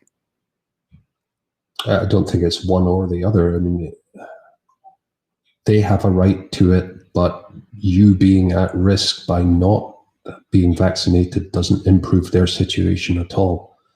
So if it's a choice between your kids getting the vaccine or you getting the vaccine, then of course I think you would pick your kids getting it. I would too. Mm-hmm. But as it's probably not going to be that, I would suggest you protect yourself so that you can protect your family. I mean, and the likelihood that you die from a virus like this increases with age, does it not? I mean, if you're... Yeah, it does. But also there's a risk profile for younger folks as well. Mm-hmm. But if it's actually that choice, I would be surprised. However, I understand your point, and it is good to prioritize those who are most at risk. That's fair enough. I do agree that teachers need to get this as soon as possible. And where I live, they're finally getting vaccinated. They were not treated as frontline or any of that. And they've been pushing so hard to reopen schools that the state that I'm in was working to force one of the largest counties out here to reopen schools, even though the teachers didn't want to do it, the administration doesn't want to do it, because we're steadily seeing an increase of infections even out here, and the African strain has popped up in that county. And unfortunately, infectious entities, pathogens, aren't interested in your politics. They don't care. They're just doing what they do, and they're doing the only thing that they do. So we can either choose to limit that and intervene using very basic infection control measures. Stay at home, wash your hands, cover your mouth when you cough, or the most important aspect of this, cover your mouth as and when you're breathing to avoid droplet infection. And the problem goes away if you're able to do that. And we have a vaccine too, therefore things will improve. Man, I hope so. I'm so sick of seeing people wear their masks under their nose. It takes everything in me not to say something. Yeah, well, it's not your job to do that. Yeah, it's unfortunate that people either think that helps them, or they think that's a response, or if it's a perfunctory thing. But there are people, as we've discussed, who don't want help, will push against anything rational because it makes them feel a particular way, and they won't be fixed because fix is not something they're interested in. And I guess we have to leave them to their own devices up to a point. And I'm certainly very much against mandating behavior, appearance, medical interventions, even in cases of vaccines. I'm extremely uncomfortable with those conceptually. And that's against my own best interests, because if mandates were present, then we would have fucking wiped out polio already. Yeah. But freedom is important, and freedom of choice is important, and freedom of informed choice is really important. So I often get well, you want everyone to get X, Y, and Z, you can control the population, blah, blah, blah, blah, blah. Except I don't, and none of that's a thing. But it's an easy scare tactic to employ. And people who are afraid are very easy marks, and you can sell them stuff really easily. And the anti-vaccine grift is that, like flat Earth is that, like young Earth creationism is that. The grift is the same. The fear essence that fuels the grift is different. But if you prod enough people and push enough of their buttons, you can get them to pay your taxes, or rather pay the money that you should pay in taxes. So it works really well if you get in on the bottom level of the grift. If you set up your own church or your own, hate group.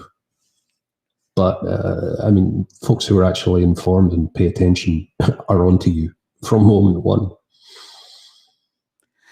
It's pretty frustrating having to deal with those individuals who push the anti-vax rhetoric and having to fight that constantly. It's exhausting, but there have been some studies done. There was one called Immunity Community, I think it was what it was.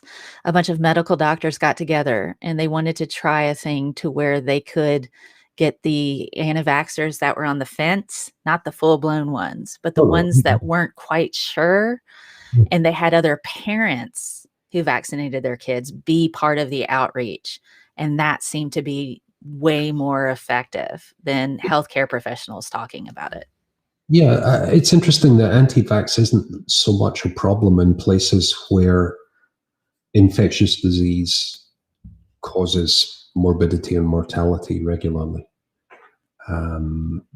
Either places in terms of location or places in terms of temporal places, times in which this kind of thing happened. And that's essentially us being a victim of our own success, people wouldn't be freaking out about getting polio vaccine if kids were dying of and being crippled by polio, and then they stopped experiencing that, and there are queues of people with their kids, guy carries his 2 kids 15 miles over the African savannah to get the polio vaccine. Why? Because they know that the vaccine is a hell of a lot better than dying. Yeah. But here in the West, guess what? We've sanitized our life process to the point that we don't die of infectious disease, typically. Some of us do, not very often. So it's not a thing that we're actively afraid of. It's an inconvenience, right? It's not a thing. You really have to take that seriously. I mean, measles, who dies of measles? Well, actually, quite a lot of people.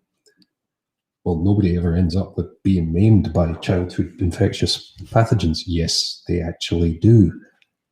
And they do a lot less because we don't see those. I mean, young physicians these days may or may not have actually seen measles, which is brilliant because, I mean, it ripped through my whole community when I was about 6 years old. And was everyone fine? No. But it wasn't you, therefore it's not an issue. Therefore, why should we intervene?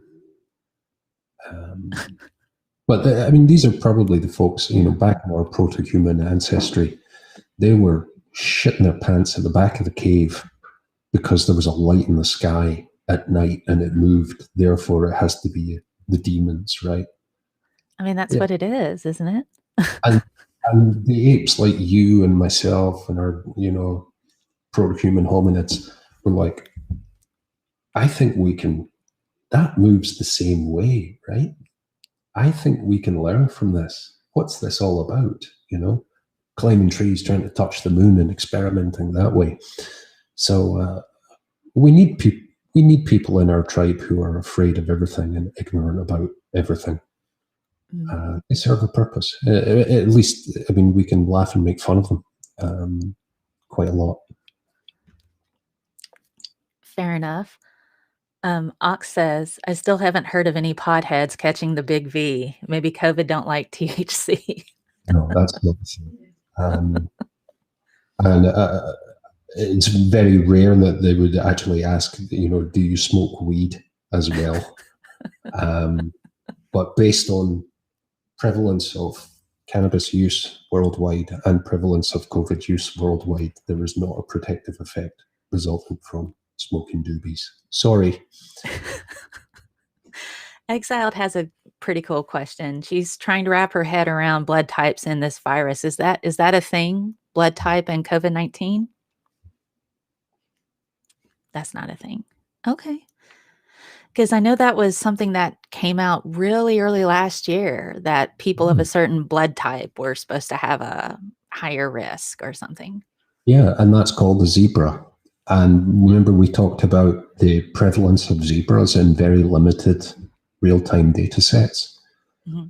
So if you look at 5 things and 2 of them are weird, that doesn't mean you can extrapolate that 5 to 5 million and expect that proportional increase in weirdness. And at the outset of a novel pathogen, everything gets reported.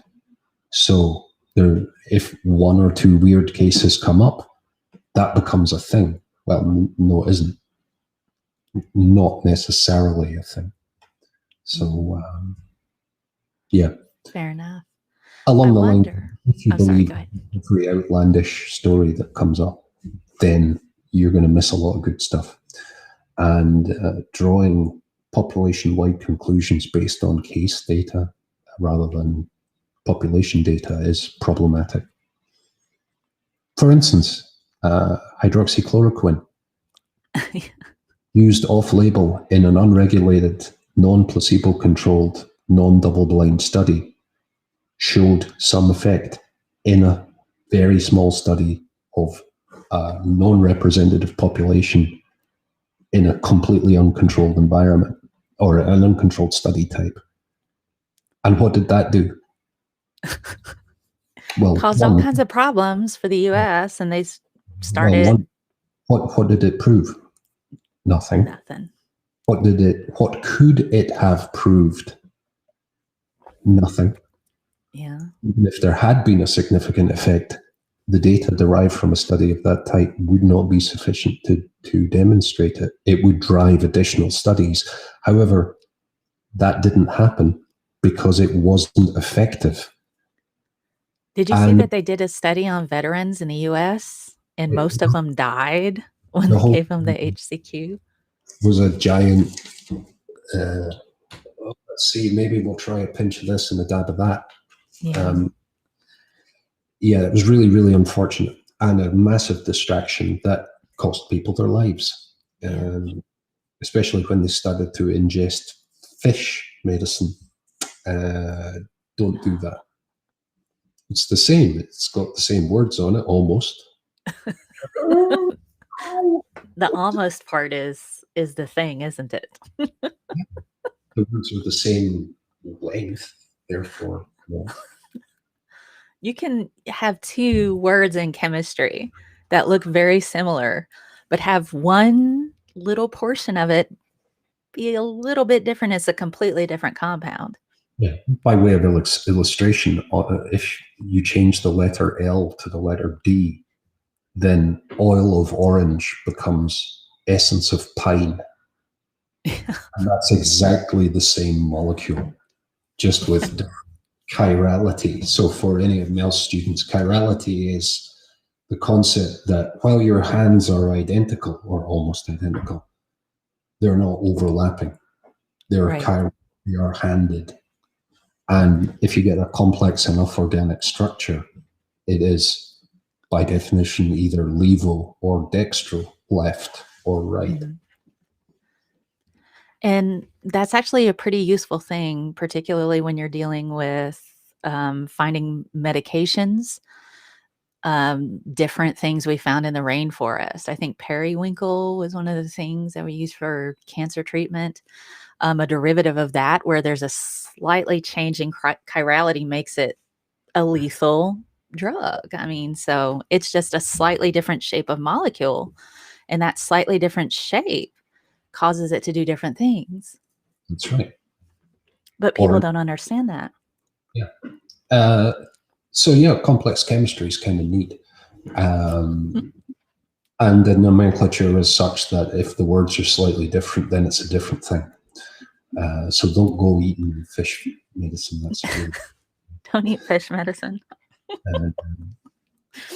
And the kind of speculative, hydroxychloroquine, even although it's not an antiviral and whatnot, anecdotes are not data.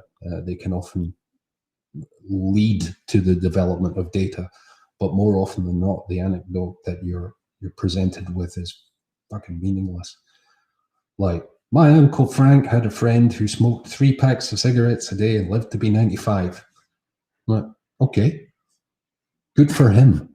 Now, 3 packs a day over a population is going to limit your lifespan. Maybe not for that one guy or those 3 people with that interesting genotype, but everyone else is fucked. So anecdote, the plural of anecdote is not data. Oh gosh. And that's called the availability heuristic bias, putting too much importance on certain types of information. And a lot of people do that, particularly with hydroxychloroquine and, my uncle smoked cigarettes. It's the zebra effect as well, which is similar to the founder effect. If you look at my immediate circle of friends, they're a bunch of highly creative, intelligent, and smart folks. But you can't extrapolate that to the entire world. It's a very selective population. I don't know if I could handle the Karen thing in the store. I think I would get really upset by that and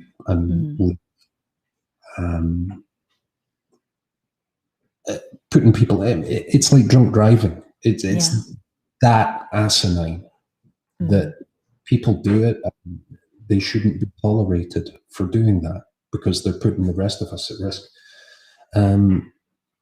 or by extension, they're putting you at risk, and you're putting your elderly parents at risk, and then things happen. It is unfortunate, and I'm really sad about it. But to watch the various Karens protest their freedoms, and Karens of male and female and all genders and LGBTQ, the whole thing. Mm-hmm. To watch them protest how their rights have been trampled on because they're being advised to protect themselves and others by wearing a face mask. I'm like, you've never had a problem in your life. You have been inconvenienced in your life. And I think these people just want to fight about something. There are better things. Yeah. I mean, it's not complex. There was one guy saying to me, masks don't work because blah, blah, blah. And I'm like, none of that's really true. Yeah.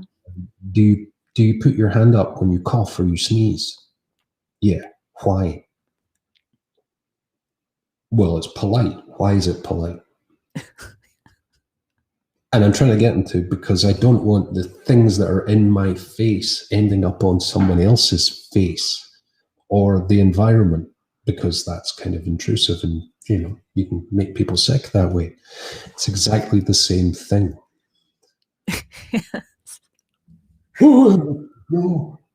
I mean, do the Karens object when people say cover your mouth when you sneeze?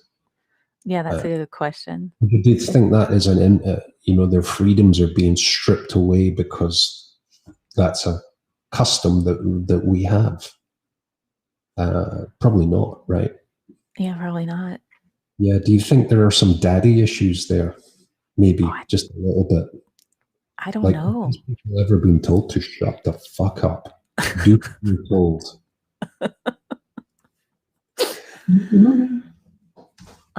Oh, I'm being cruel to the idiots. I should be nicer to them because we need them for some reason. I forget why. Yeah. Mr. Shadow Kitty's glasses fog up when you sneeze with your mask on. You can get little metal bands that like peel and stick. Yeah. And that works pretty well for me with my glasses. That can be an issue. What I do is I take my glasses off and I clean them with an alcohol wipe, and then I clean my hands with the alcohol wipe. And that happens about 2 or 3 times an hour. Mm-hmm. So you can turn a hassle into a virtue by changing your routine to include that, and you'll see better as well. Mm-hmm. I've got special spray that I can use, but I haven't found it to be very effective. It's the same spray that you use with swimming goggles, so it doesn't fog up.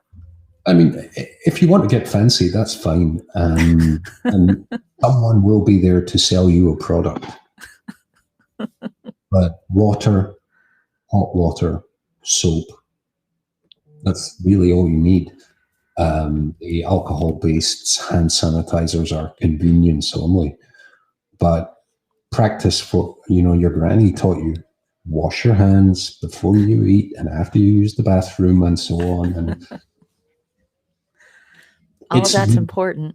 Really, really not difficult, and it makes such a vast difference. Now, I had other people say, "But it's not a complete fix, and infection can still happen." Yeah, all of that's true. It's not a panacea. It's not a complete fix. Neither is vaccination. But if we make enough progress along enough options, social distancing, masking, hand sanitization, immunoprophylaxis, then we beat the thing. And, a seatbelt isn't 100% guarantee that you're not going to die in a car wreck. Mm-hmm. Right? But you wear your seatbelt. And I do that, not because I think I'm going to wreck my car, but because in the event that a bad thing happens, it will reduce the risk that I'm going to end up in pieces. In the same way, you do all of these things, none of which are complete fixes, all of which reduce your overall risk to the point where if you start reducing a risk by cumulative increments, very, very soon that risk becomes functionally zero, or it tends towards zero. Whereas if you do only one of these things, the risk remains significant. I know there was one question that Mero had. She had asked me about it a while ago, and we're coming up on 2 hours. I don't know how you're feeling. Yeah, I should stop at the 2-hour mark. Okay. So we'll cover the questions that are available, if that's okay. Yeah, that's fine. So Miro had asked me a question about if there were any vaccines that do not effectively reduce transmission. No. For a vaccine to be effective, it would, well, in order to transmit an infection, you have to have the infection, right? Mm-hmm. So an infection has to be productive within the host. And a vaccine that is effective renders that acquisition impossible. And if you have an active infection and you're currently immune to it, you're going to make a massive response and then render any infectious particles non-infectious. So it's a bit of a twisted question. If a vaccine is effective, then acquisition of an infection and subsequent transfer of that infection are not possible. Fair enough. Mm-hmm. Dinah had a question. All this chemical sanitation is going to produce resistant bacterial strains, is it not? Well, I mean, bacteria change in response to their environments too. Bacteria becoming resistant to chemistry of certain types is functional and true, like antibiotic resistance. It's extremely different when you're looking at a physical disruption of a particular entity like a virus or a bacteria. So will bacteria, which are not viruses, become immune to raw alcohol or soap? No. The reason for that is their physical integrity is destroyed by the chemistry of raw alcohol or soap. Can they become immune to antibiotics? Yes, they can, because those are toxins that are specific to bacteria and an adaptive pressure on the bacterium. So they don't destroy the whole thing like us do. But also you can't administer soap intravenously. It's a non-specific irritant. Yeah. It basically bursts the membranes of bacteria. Same with viruses. They have that lipid membrane. Selectivity is the key. So a chemical agent like a disinfectant will destroy 99% of all known pathogens. You know, we all know that one. Yeah. But it will also destroy 99% of all non-pathogen cells. You know, bleach isn't specific to the stuff that hurts you. It hurts you too. It's a non-specific toxin. And for medicines to be effective, the toxicity has to be extremely localized, or in the case of infectious disease, targeted to the pathogen. And that's why some conditions are very difficult to treat. Without going too far into it, eukaryotic and prokaryotic biochemistry are not the same. They're very closely related, but they're not the same. And that means there are ways that you can poison prokaryotes, like bacteria, without poisoning eukaryotes, like us. But then you have things like fungi that are eukaryotes. So there's an issue there.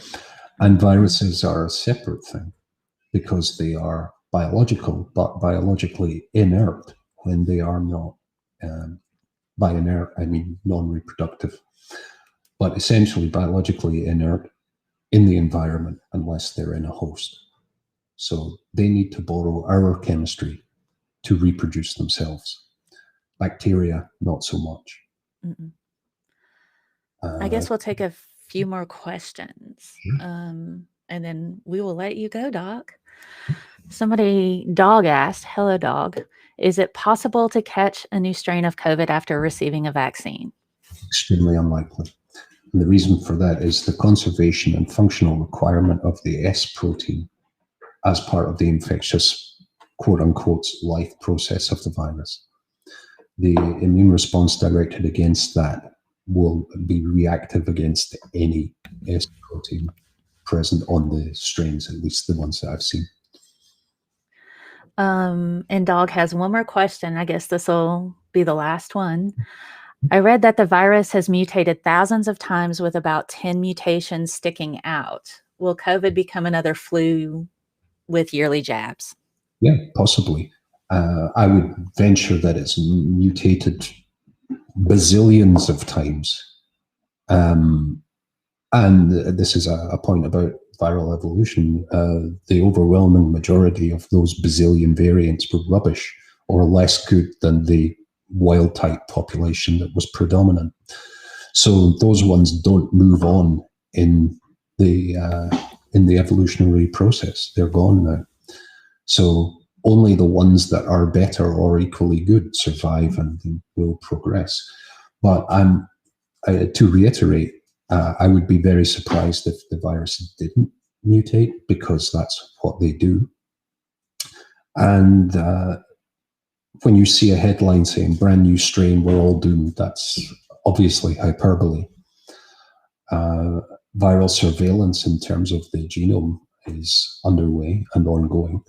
And it is quite possible that multiple versions of COVID vaccines will be generated if and when they're required.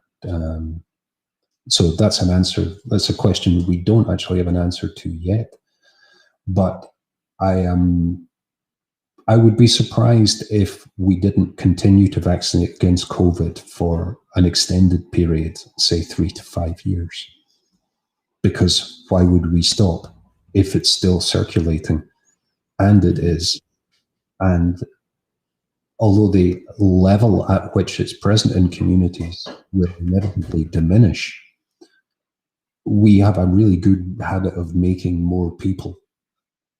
And in the same way as measles rips through new populations, immunologically naive populations, kids, there was no reason to assume that this will not continue to do so. However, if we are collectively responsible and institute best practices, there's no reason that we can't wipe it out. Fair enough. We can be bothered to do it, quite honestly. No, seriously, it's an act of will and an act of coordination. And if the governments of the world put their minds to this, then, well, we wouldn't be here in the first place, but we can't change the past. But this can be resolved. What people of the world should be very aware of, though, is the relatively low value that your life has relative to the ongoing economic progress of your nation, to the point where it's more important that the money keeps flowing, especially in America, than that the people survive. And the stark cynicism of that was made extremely clear. And it's reminiscent of the cynicism of, European fascism, which is a subject close to my heart. Yep, your life doesn't really matter that much. And the government stopped even pretending that your life matters that much in various, very public ways. Not just once, not just one person, but repeatedly from multiple individuals. I found it astonishing as I was being called by governmental bodies to offer advice, and people listened very carefully and asked really good questions and then acted on the basic advice given, not just by myself, but as a consensus-driven thing from people who know this subject. And during that time, I was watching America do exactly the opposite, with people like Tony Fauci on stage going, I mean, I admire the man's stoicism, and I know why he persisted within that role as he did.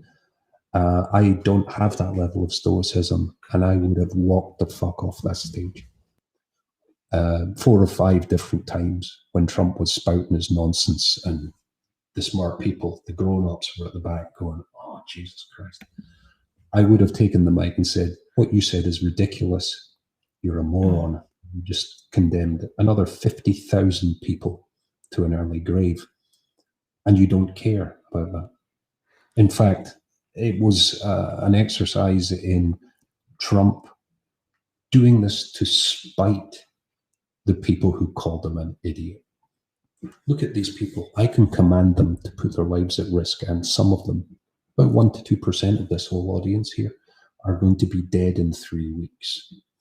Yeah. That's power. It is. And, you know, I feel for Tony Fauci.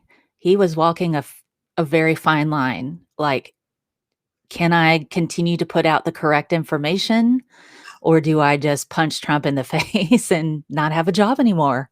So,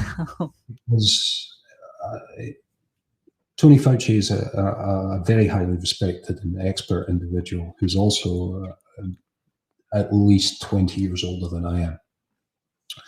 And maybe by the time I'm his age, I'll have his degree of self-control, because I don't have that now. And it was extremely upsetting to see crowds gathering and intentionally bad repeated advice. And in terms of the mental health impact, that had a profound impact on me. Because seeing the US situation degenerate and being able to anticipate from today's numbers what was going to be like in 3 to 4 weeks, while working all the hours the gods send to make a vaccine, and seeing Trump just set people on fire, I was like, well, you know what? Why am I trying to help anymore? And I was reminded by people in my circle that there are people you can't help, but it's important that you help the ones that you can help. So I guess I'm sort of excluding the right-wing douchebag idiots who think reading is a subversive act. You know? right. What you reading for?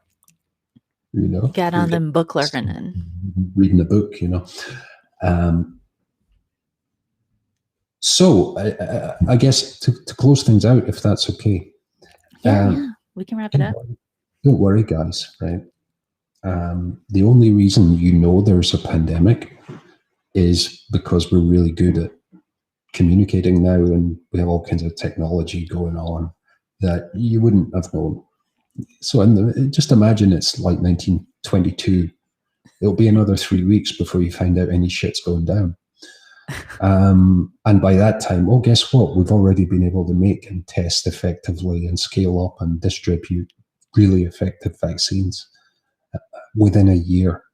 And that's never been done. And that's something to be extremely proud of. And finally, we've been through way worse a whole bunch of times. Mm-hmm. For as long as there have been enough people in one place or in a large enough group to make transmission a tenable thing for pathogens. Pathogens have been with us. Mm-hmm. Flu, anthrax, salmonella, TB, leprosy, all of these things have been integral to our development as the species that we are. And the few times that pandemics have happened that have been really problematic, like, for instance, Yersinia pestis and the Black Death, which was a thing for hundreds and hundreds of years. Not everyone dies of these things. Mm-hmm. And we've been through way worse and thrived through it. But every time this does happen, there's a degree of transformation, cultural transformation. It happened to a significant degree during the Middle Ages, in fact, to an extraordinary degree then. it happened to a more limited but also interesting degree during the early 20th century flu pandemic. It happened during HIV, although the pace of that pandemic was different. And I think it will happen as a result of this too. And I hope that what emerges from this is a realization that we in the Western world are enormously privileged, and We are. not everyone is, but also that we as part of this species are all the same tribe. We have our own different flags and our own different traditions and our languages and so on. But when it comes down to this kind of thing, there is no you and me, there's only us. And that works on the local level in terms of helping the people who are vulnerable and deploying your skills to develop the skills of others. And at the macro level, where wearing a mask may not be protective to you, but it's protective to others. Things like that. So hopefully it draws us into some degree of focus that we are in fact a global community. Right. That is a reality. And if we want to maintain that, we have to learn how to, wherever possible, protect ourselves and each other. Here endeth the lesson. I usually end this particular show with like a quote from this book, The World According to Mr. Rogers. Important things to remember. He is like one of my favorite people ever in the history of people. Yeah. And so this comes from a chapter called We Are All Neighbors. All right. When you combine your own intuition with a sensitivity to other people's feelings and moods, you may be close to the origins of valuable human attributes, such as generosity, altruism, compassion, sympathy, and empathy. Yeah, and I'll follow that up as an evolutionary biologist. For tribal apes to be successful, it's really important that we develop mirror neurons, and we've got them. We've got them in spades. And that means you actually feel, or can actually feel, what other members of your troop are feeling.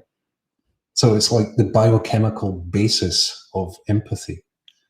And troops that have a significant amount of that do better than ones in where everyone's looking out for themselves. Mm-hmm. So those guys don't tend to thrive and survive too well. I can confirm that too.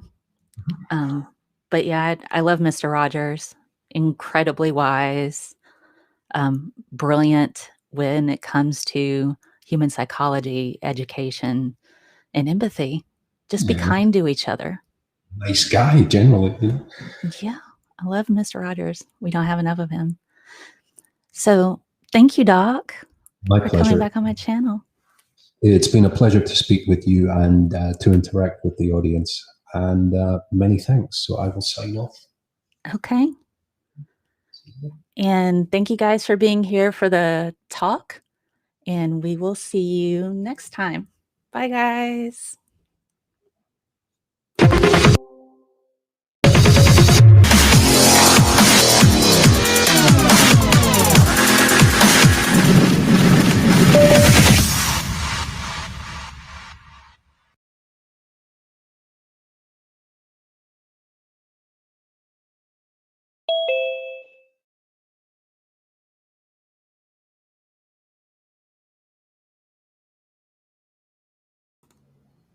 I will end this meeting because I think you did not mean to pop back in. Bye, Doc. Thanks again.